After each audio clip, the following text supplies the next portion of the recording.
Veg బిర్యానీకి కావాల్సిన ingredients: సన్నగా తరుక్కున్న ఆనియన్స్, పచ్చిమిర్చి, tomato, beans, carrot, green peas, potato, sweet corn తీసుకోవాలి.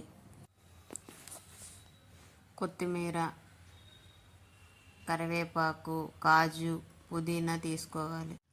ఒక బౌల్లోకి 2 కప్ ఆఫ్ రైస్ తీసుకొని 2 టైమ్స్ బాగా వాష్ చేసుకొని 15 మినిట్స్ పక్కన పెట్టుకోవాలి. బిర్యానీకి కావాల్సిన ఇంగ్రీడియంట్స్ని కూడా తీసుకోవాలి. స్టవ్ ఆన్ చేసి కుక్కర్ పెట్టి దానిలో కొద్దిగా ఆయిల్ యాడ్ చేసుకోవాలి. ఒక 2 మినిట్స్ హీట్. ఇంగ్రీడియంట్స్ యాడ్ చేసుకున్న తర్వాత గరిటతో ఒకసారి కలుపుకోవాలి. కలుపుకున్న తర్వాత మనం సన్నగా కట్ చేసుకున్న ఆనియన్స్, పచ్చిమిర్చి కూడా యాడ్ చేసుకొని ఫ్రై చేసుకోవాలి.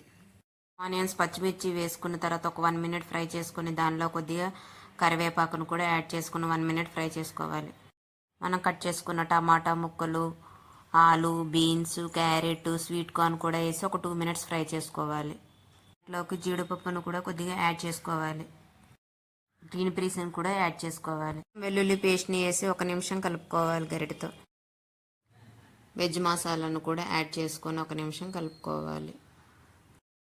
బాగా ఫ్రై అయిన దాంట్లోకి మనం పక్కన నానబెట్టుకున్న రైస్ని వేసి దాంట్లో కొద్దిగా సాల్ట్, కొద్దిగా నెయ్యిని కూడా వేసి 1 నిమిషం కలిపేసి పెట్టి 2 విజిల్స్ వచ్చేంత వరకు కుక్ చేసుకోవాలి.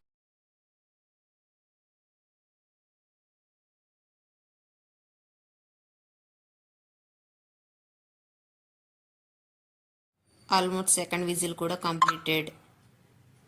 మూత ఓపెన్ చేస్తే బిర్యానీ అనేది ఈ విధంగా రెడీ అయి ఉంటుంది.